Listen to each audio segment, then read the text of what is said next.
another case.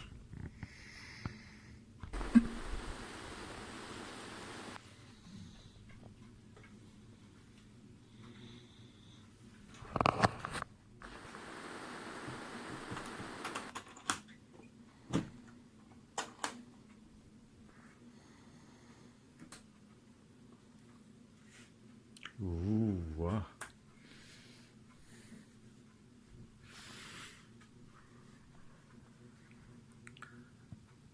A carton style foam,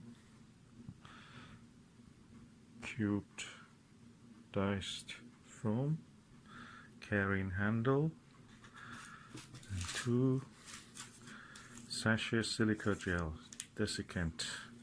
You can use it for eyepieces to keep them dry. And the body of the case is lined with foam also. Soft, everything is soft. How many layers of foam it has?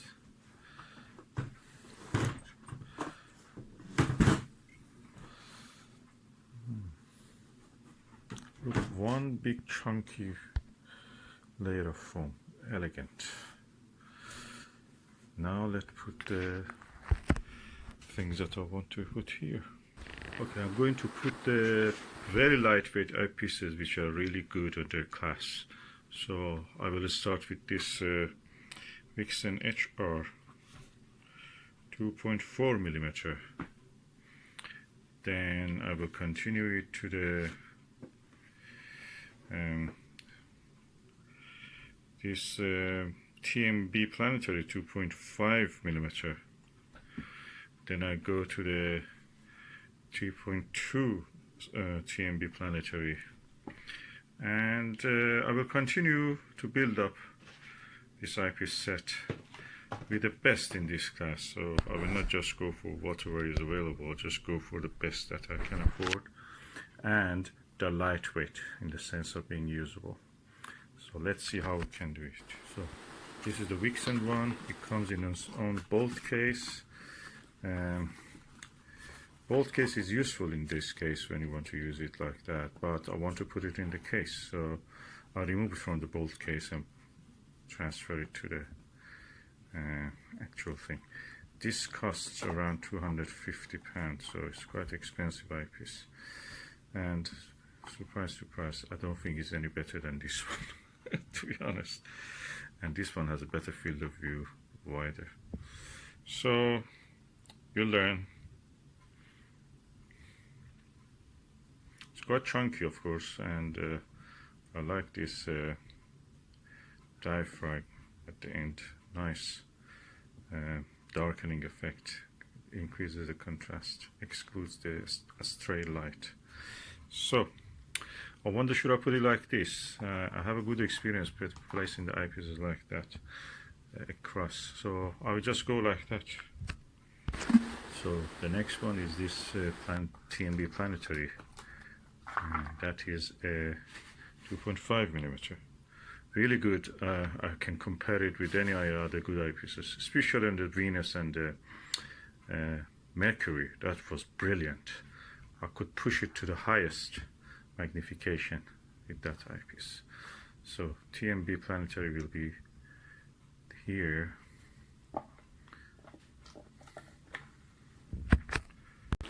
Then we come to this TMB Planetary 2.2 millimeter. All very useful in their own, and I feel they're really in par with the more expensive eyepieces that may cost 10 times more than them. Then you will be surprised to know that this very cheap orthoscopic 4.8 millimeter is really good. Really enjoyed using this, so I'm putting it here also. And in succession of the increasing of the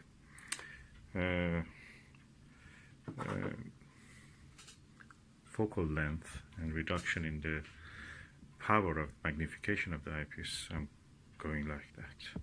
So the next one will be a 5 millimeter, and the next one for me will be this 5 millimeter Vixen SLV. Really sharp, especially on the Saturn.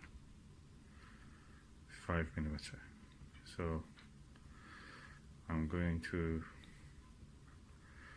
enjoy this eyepiece. Really good eye lens, and nothing better than this. It punches above his weight, but the only problem is that it's like a Plossl extended, so field of view is 52 degrees, better than a Plossl, but not as wide as a one of these, or a 70-degree eyepiece. So that's 5mm. Now I can put a 6mm one there. Then I come to a 6mm Vixen SLV eyepiece, and this is really good, on par with the 5mm one, probably even better, because it has less magnification in a sense. If you have a tracking tripod mount, that really is good. So 50 degrees field of view, 6mm. So I will place this here. Then we come to a 7mm TMB Planetary, really good eyepiece, really versatile. Look at the size of the eye guard. You can rise it. It has also rubber, and you can rise it easily or push it down. Also the for excluding the light, you can actually rise the eye guard. Very versatile. 22 pounds from new, and really works. I can tell. The only thing which is better than this is a Nagler 7mm. In that range, there is nothing better than this, so far as I have found. So 7mm goes there. Here I have a Starguider 8mm ED eyepiece, which nicely should go here. Beautiful, color coded with a gold margin. Big eye lens, and I think this is around 62 degrees field of view. Quite chunky, heavy, and nice field stop, and I like it. A very good value for money. New, you can buy it for 43 pound. Used with anything between 25 to 35. So the 8mm Starguider ED comes here.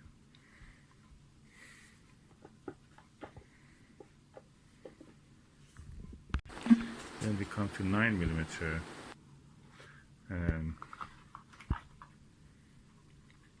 TMB Planetary,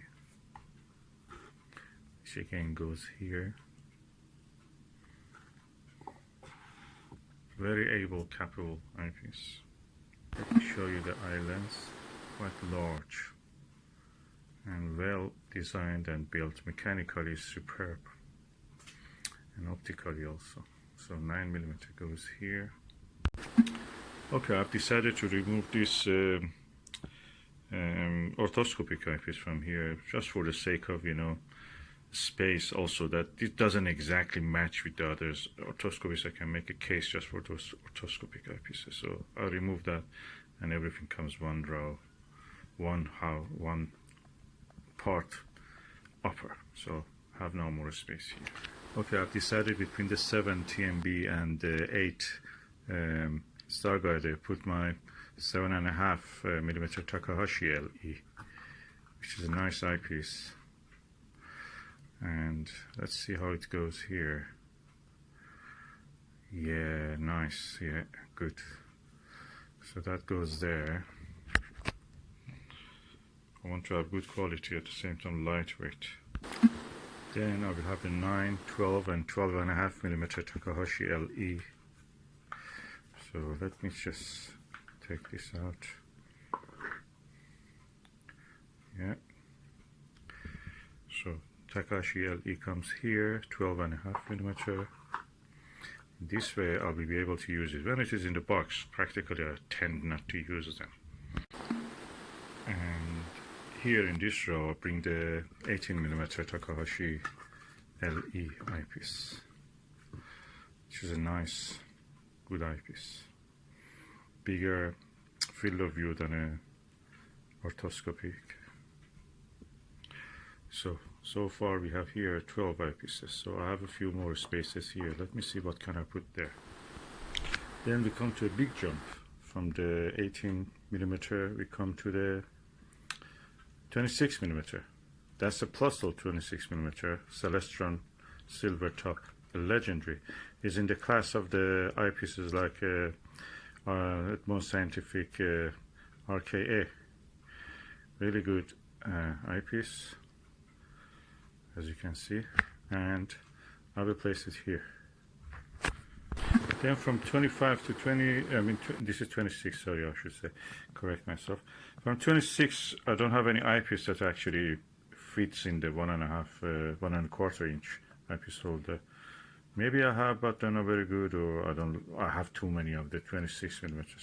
So, the next one for me, which is really useful and good, is this Televue 40mm Plossl, the easiest to look through, easiest for astrophotography, GG scoping, for holding a camera in front of an eyepiece. Really forgiving, and it's very sharp, I must say. It's one of the best eyepieces I've ever seen for planetary or wide field view. So for me, this 40mm comes here, and or probably I should put it like this against the others. So now we make the space for the eyepieces and see how they will be. So far, so good. I'll just take a picture before making a space. And how I'll make a space? Practically plucking the foams. They're connected with just one tiny bit, and then I will press them against it so they will hold down. I will show you the result. So what I'm doing is just pressing and separating these connections, these tiny bits here, this tiny, and I press them down. So what I'm doing, I just cut this connection, these tiny bits here, press them down, break them down, and then every time if I want to change the eyepiece, or if I don't want to have that eyepiece here, I can just pull them up. At the moment, that's fine. And the eyepiece goes here and stays there with the number facing upward. So I do for the rest of them also the same. Now the 5mm also snugly has been fitted there. Now we go to the 6, 7 and the rest. 6mm is also snugly fit. Now we go over the 7. Now the 7.5mm Takahashi. Such a tiny space it can fit. 4x2 diced cubes. So now if we go for the 8mm ED, 4mm ED is here, as you can see, and now fits snug. Nice. So I'll put the size upward. You can see the focal length. So far we have placed 8 of the eyepieces. Let's go and do the rest of them. The 9mm also snugly fits. I've decided to put a 40mm in this line with this bigger one. So Takahashi 18 and 12.5 goes with the 26mm Celestron in this space. I think that's a better use of the space. So let's do it. Okay, 12mm also has gone there. Now we go for the 40mm, which very nicely actually can fit here. Now this is the space for the Televue 40mm eyepiece. This kind of cap they make, they say, is made for 1.25 and 2 inch eyepiece. It's a bit weird, and I see a lot of people just replace it with the, because I guess lost is loose most of the times. So people replace it with those yellow caps that somebody is selling them everywhere in the eBay even. So now this is placed.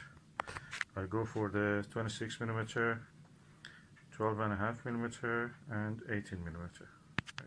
But I've decided to put an 18mm here and the rest here. So let's do this. It's nice and snug.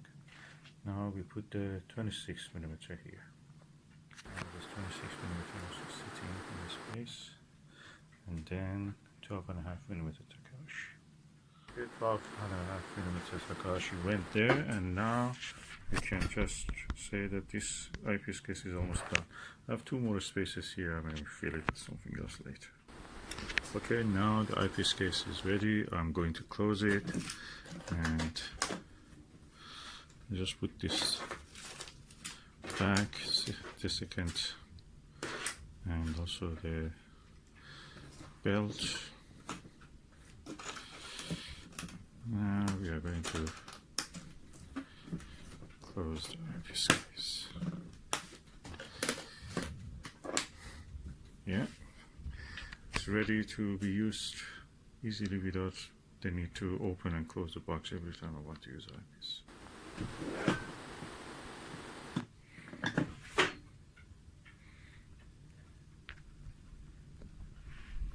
Okay, my purpose of making this box of this case of eyepieces was to have eyepieces that are in weight equal to each other, not very far. So the telescope that I'm going to use with will not be out of balance every time I change the eyepiece. So that's for this reason.